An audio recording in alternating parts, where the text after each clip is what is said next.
ધોરણ 5 કમ્પ્યુટરનો ઇતિહાસ પાઠ 1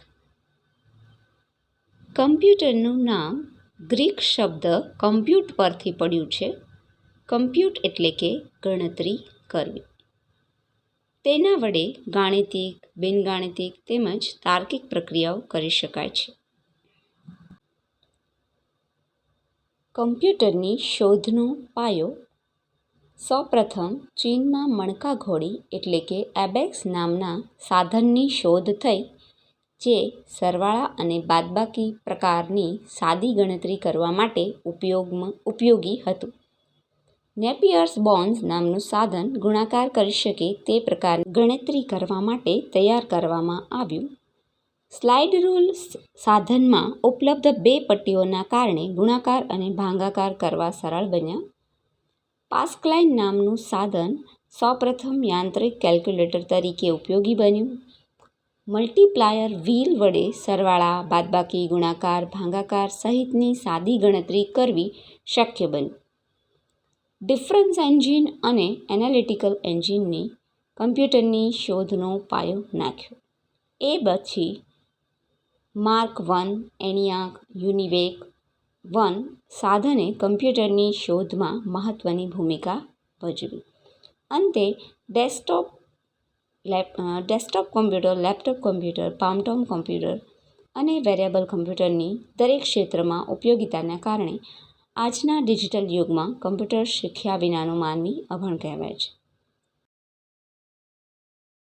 હવે જોઈએ એબેક્સ.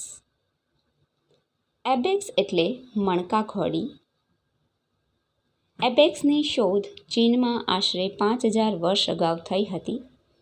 તેમાં લાકડાની ફ્રેમમાં સમયાંતરે ગોઠવાયેલા સળિયામાં રંગબેરંગી મણકા ભરાવેલા હોય છે. પ્રાથમિક કક્ષાએ મણકા સ્વરૂપે સ્લેટનો ઉપયોગ કરવામાં આવે છે, જે એબેક્સનું જ નાનું સ્વરૂપ છે. તેમાં રહેલા મણકા વડે એકમ, દશક, 100 પ્રકારની ગણતરી કરી શકાય છે. હવે જોઈએ નેપિયર્સ બોન્સ. ઈસવીસન 1614માં સ્કોટના ગણિતશાસ્ત્રી જ્હોન નેપિયર્સ બોન્સ નામના સાધનની શોધ કરી. તે હાડકામાંથી કાપીને તૈયાર કરવામાં આવેલી પટ્ટીઓનો સમૂહ હતો. તેમાં દરેક પટ્ટીની 4 બાજુ હતી અને તેના વડે ગણતરી કરી શકાતી હતી. તેમાં હાડકામાંથી તૈયાર કરેલી પટ્ટીમાં 0 થી 9 સુધીના અંકો હતા. તેમાં 2 પટ્ટીઓને એકબીજાની સામે ગોઠવીને ગુણાકાર પ્રકારની ગણતરી કરી શકાતી હતી. હવે જોઈએ સ્લાઇડ રૂલ. ઈસવીસન 1620માં ઇંગ્લેન્ડના ગણિતશાસ્ત્રી વિલિયમ ઓક્ટ્રેડ સ્લાઇડ રૂલ નામના સાધનની શોધ કરી હતી. તે લોગેરિધમના સિદ્ધાંત પર કાર્ય કરતું સાધન હતું. તે 2 પટ્ટીઓ વડે બનેલું હતું અને તે બંને પટ્ટીઓ એકબીજા પર સરકાવી શકાય તે પ્રકારની રચના ધરાવતી હતી. તેના વડે જટિલ પ્રકારની ગણતરી પણ સરળતાથી, ઝડપથી અને ચોકસાઈપૂર્વકના પરિણામ સાથે મેળવી શકાતી હતી. એ પછી પાસ્કલાઇન. ઈસવીસન 1642માં ફ્રાન્સના ગણિતશાસ્ત્રી બ્લેઇઝ પાસ્કલે પાસ્કલાઇન નામના સાધનની શોધ કરી હતી. વિશ્વમાં સૌપ્રથમ યાંત્રિક કેલ્ક્યુલેટર તરીકે પાસ્કલાઇન પ્રચલિત બન્યું હતું. બ્લેઇઝ પાસ્કલે ફક્ત 19 વર્ષની ઉંમરે સરવાળા અને બાદબાકી કરવા માટેનું ગાણિતિક મશીન તૈયાર કર્યું હતું. પાસ્કલાઇનમાં હારબંધ ધરીઓના સમૂહ ઉપર જુદા જુદા ચક્રો ગોઠવાયેલા હતા, જે એકબીજા પર ફરતા અને ગણતરીનું પરિણામ દર્શાવતા હતા. હવે જોઈએ મલ્ટીપ્લાયર વ્હીલ. ઈસવીસન 1671માં જર્મન ગણિતશાસ્ત્રી ગોટફ્રેડ લિબ્ઝીને મલ્ટીપ્લાયર વ્હીલની શોધ કરી હતી. લિબ્ઝીને શોધેલું મલ્ટીપ્લાયર વ્હીલ એ ખાસ પ્રકારનું કેલ્ક્યુલેટિંગ મશીન હતું.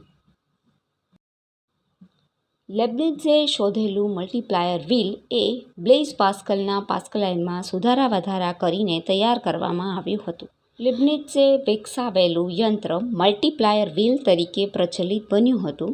તેના વડે સરવાળા, બાદબાકી, ગુણાકાર, ભાગાકાર ઉપરાંત વર્ગમૂળ પણ શોધી શકાતું હતું.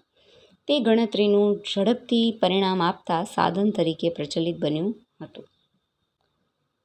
હવે જોઈએ ડિફરન્સ એન્જિન. ઈસવીસન 1822માં બ્રિટિશ ગણિતશાસ્ત્રી ચાર્લ્સ બેબેજે ડિફરન્સ એન્જિનની શોધ કરી હતી.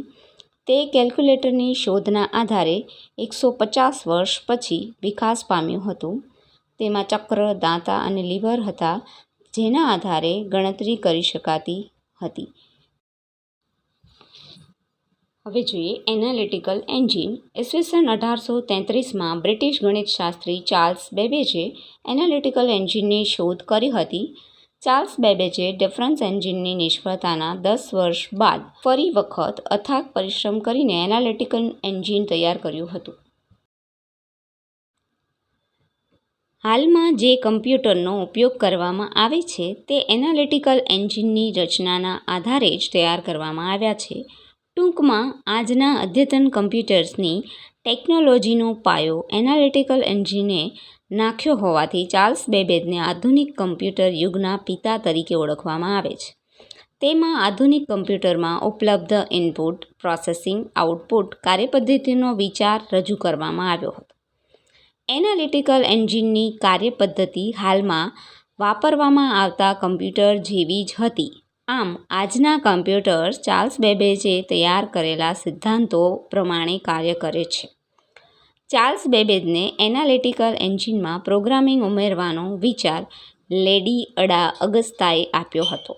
આ સમય દરમિયાન ટેકનોલોજીનો પૂરતો વિકાસ થયો ન હોવાથી અને બ્રિટિશ સરકાર દ્વારા ચાર્લ્સ બેબેજને પૂરતી નાણાકીય સહાય ન મળતા આ પ્રોજેક્ટ અધૂરો રહી ગયો. આધુનિક કમ્પ્યુટરની રચના ચાર્લ્સ બેબેજના એનાલિટિકલ એન્જિનના આધારે થઈ હોવાથી કમ્પ્યુટરની શોધના પાયામાં ચાર્લ્સ બેબેજના નામની નોંધ આજે પણ લેવામાં આવે છે. હવે જોઈએ પંચકાર્ડ. ઈસવીસન 1890માં અમેરિકન આંકડાશાસ્ત્રી હર્મન હોલેરેથે પંચકાર્ડની શોધ કરી હતી. તે આંકડાકીય તેમજ શાબ્દિક એમ બંને પ્રકારની રચના ધરાવતું સૌપ્રથમ સાધન હતું. તે વસ્તી ગણતરીનું કાર્ય કરવાના ઉદ્દેશ્ય સાથે તૈયાર કરવામાં આવ્યું હતું. તેમાં કાણા પાડેલા કાગળ સ્વરૂપના પંચકાર્ડનો ઉપયોગ કરવામાં આવ્યો હતો. તે વીજળીથી ચાલતું યંત્ર હતું જેમાં માહિતી દાખલ કરવા માટે ચોક્કસ અંતરે આવેલા કાણાનો ઉપયોગ કરવામાં આવ્યો હતો. તે 0 અને 1ની દ્વિઅંકી પદ્ધતિને અનુસરતું હતું. ઈસવીસન 1911માં હર્મન હોલેરેથે સ્થાપેલી કંપનીને કમ્પ્યુટર બનાવતી પ્રખ્યાત company IBM international business machine કોર્પોરેશનનું નામ આપવામાં આવ્યું હતું. Mark I. ઈસવીસન 1944માં અમેરિકન ગણિતશાસ્ત્રી હાવર્ડ એઇકને દ્વારા માર્ક Iની શોધ કરવામાં આવી હતી. હાવર્ડ એઇકને આ શોધ IBM કંપનીમાં રહીને કરી હતી. તે સૂચનાઓનો અને પ્રોગ્રામનો સંગ્રહ કરી શકે તેવું સૌપ્રથમ કમ્પ્યુટર હતું. તે આશરે 15 મીટર લાંબુ કમ્પ્યુટર હતું અને તેમાં 800 કિલોમીટર લાંબા વાયરનો ઉપયોગ કરવામાં આવ્યો હતો. હવે જોઈએ ENIAC. ઈસવીસન 1946માં અમેરિકન ઇજનેર JP Eckert and John W મોચલીએ ENIAC કમ્પ્યુટરની શોધ કરી હતી. ENIACનું પૂરું નામ છે electronic numerical integrator and calculator. ENIAC એ વીજળીથી ચાલતું સૌપ્રથમ ઇલેક્ટ્રોનિક યંત્ર હતું. તે ફક્ત ગણતરી જ કરી શકતું હતું. તેમાં વેક્યુમ ટ્યુબનો ઉપયોગ કરવામાં આવ્યો હતો.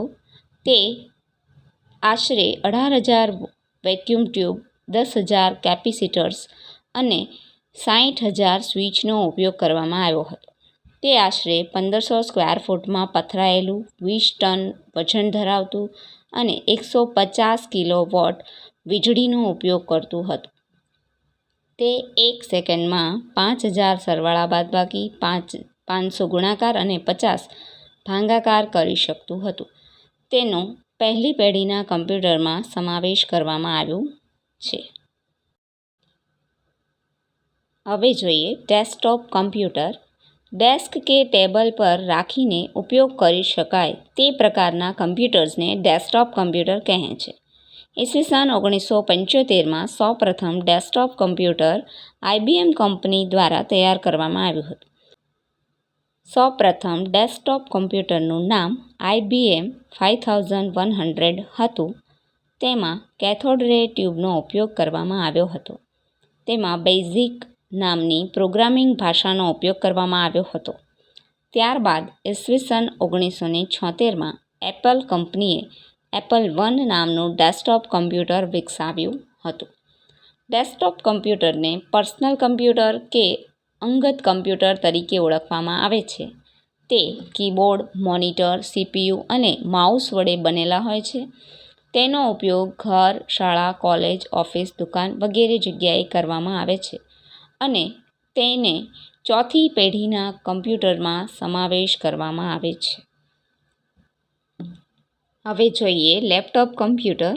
ઈસવીસન 1981માં એપ્સન કંપનીએ સૌપ્રથમ લેપટોપ કમ્પ્યુટર એપ્સોન HX20 તૈયાર કર્યું હતું. તે અદ્યતન સુવિધાઓ ધરાવતું સૌપ્રથમ લેપટોપ હતું. તેમાં 68 કી ધરાવતું કીબોર્ડ, રિચાર્જેબલ બેટરી અને 4 લાઇનનું લખાણ ધરાવતી સ્ક્રીન હતી. તેનું વજન 1.6 કિલોગ્રામ હતું અને તેમાં 16 MB રેમ અને બેઝિક ભાષા ઉપલબ્ધ હતી. તેમાં keyboard, monitor, CPU, mouse, speaker સુવિધા એક જ યુનિટમાં ઉપલબ્ધ કરવામાં આવી હતી. હવે જોઈએ પામ ટોપ કમ્પ્યુટર. ઈસવીસન 1992માં સૌપ્રથમ વખત એપલ કંપની દ્વારા પામ ટોપ શબ્દનો ઉપયોગ કરવામાં આવ્યો હતો. હાથની હથેળીમાં સમાઈ જાય તે પ્રકારના કમ્પ્યુટર્સને પામ ટોપ કમ્પ્યુટર કહે છે. તેને હેન્ડ હેલ્ડ કમ્પ્યુટર તરીકે પણ ઓળખવામાં આવે છે. તેને PDAS એટલે કે પર્સનલ ડિજિટલ આસિસ્ટન્સ કહે છે. હવે જોઈએ વેરેબલ કમ્પ્યુટર. શરીર પર પહેરીને ઉપયોગમાં લેવાતા કમ્પ્યુટરને વેરેબલ કમ્પ્યુટર્સ કહે છે. તેને બોડીબોર્ન કમ્પ્યુટર તરીકે પણ ઓળખવામાં આવે છે. તે વજનમાં હલકા અને કદમાં નાના હોય છે. તેનો શરીરના વિવિધ ભાગ પર પહેરીને ઉપયોગ કરવામાં આવે છે. ઈસવીસન 2013માં રજૂ કરવામાં આવેલા ગૂગલ ગ્લાસ એટલે કે ગૂગલ ચશ્મા એ વેરેબલ કમ્પ્યુટરનું ઉદાહરણ છે.